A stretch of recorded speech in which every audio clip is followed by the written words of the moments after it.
I know whoever betted on that game Wednesday night and Friday night got paid. You know, so, you know. And it's not like I'm immoral, like I wouldn't bet. I just realized that I ain't got the talent for it, so I just ain't stupid, you see. But it's not like an immoral thing like, you know, God said you don't bet. Really, in actuality, basically, like I said before, basically, the concept of what God does, most people have been trained in what is called some form of fundamentalism. And even when they switched from Christianity and went into other things, they still have a brand of fundamentalism.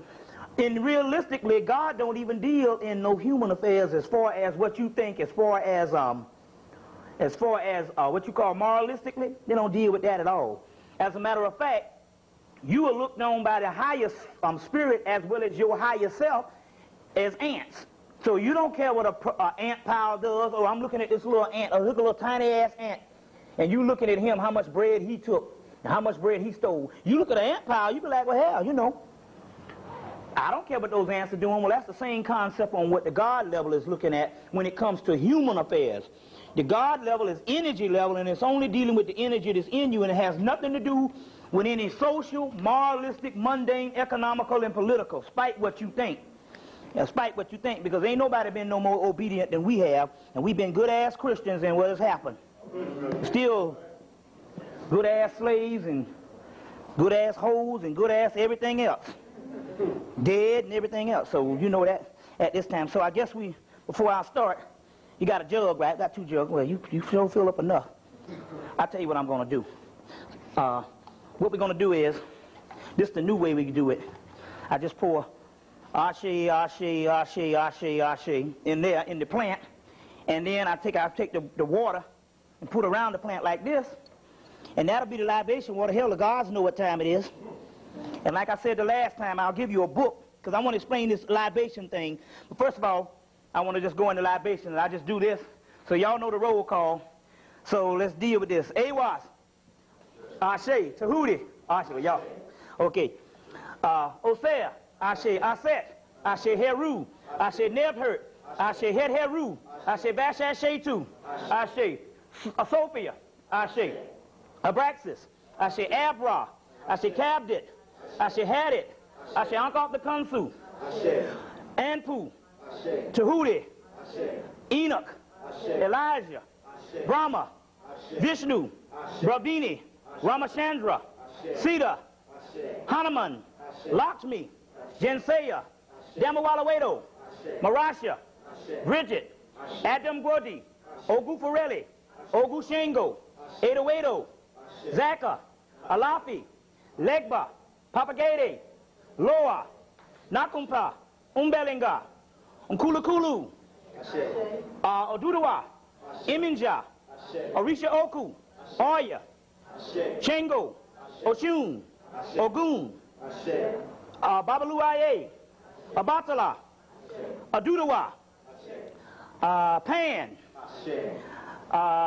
let's keep on going, let's see, Raziel, Haziel, Samiel, Bubiel, Lakshmiel, Haniel, Michael, Gabriel, Samuel, Atan, Atum-Ra, Atum, Newt, Apit, Tyert, Dagon, Draco. Okay, let's see here. Melchizedek, Metatron, Medura-Atan, Abd-Ert, Harsefi, Cthulhu, Unkulakulu, Hastar, Yog-Sathos, Nirlahotep, Shub-Niggurath, I say Dagon, I'll say that one time, okay. Ogu, Nomo, Ama, Neama, Ba, Na, Pataneta Unra, to all gods known and unknown. So I say my grandmother, the Shaw family, the Hemmitt family, the Davis family, all my family members. So when we count to three, 1, 2, 3, start calling out your family members. 1, 2, 3, start calling them out. Ashe, Ashe, Ashe, keep calling them out. Ashe, Ashe, Ashe, Ashe, Ashe. So all gods known and unknown. Ashe. To all ancestors known and unknown. Ashe. Now let me explain what this thing is right here, because we got to get out of this form of worship and more of empowerment to the deities. Let me explain this. Well, first of all, the book that you want to get, because there's a lot of people come up and they've been asking lately, they want a complete list of all the gods that they can invoke. And I'll explain what it means to invoke in a few minutes. And one of the best books to buy, there's a book out, the best book to buy where you can get the Tibetan gods, the Chinese gods, the Japanese gods, the Hindu gods, the Egyptian gods, the African gods. And remember now, all of those cultures, the gods and everything that they talk about, the mythology came from what? Black people. Because if you go to any of those places, they have the remnants of the black people that's still there. You understand what I'm saying? So all of those cultures, the actual gods came from the black people. So, if the gods came from the black people in all of those particular cultures, what you have here is, there's no such thing as some other race making out anything. We're talking about different linguistics. So you all supposed to know that right now. There is no God but one God, because all the gods, put them all together, they represent the God one and the one God. But on the other hand, all around the world, remember now, it was all one landmass and one number one people on the planet, black people. So the book that you want to get is called, The Ancient Shining Ones. The Ancient Shining Ones by D.J. Conway. And it'll go into the several different aspects of the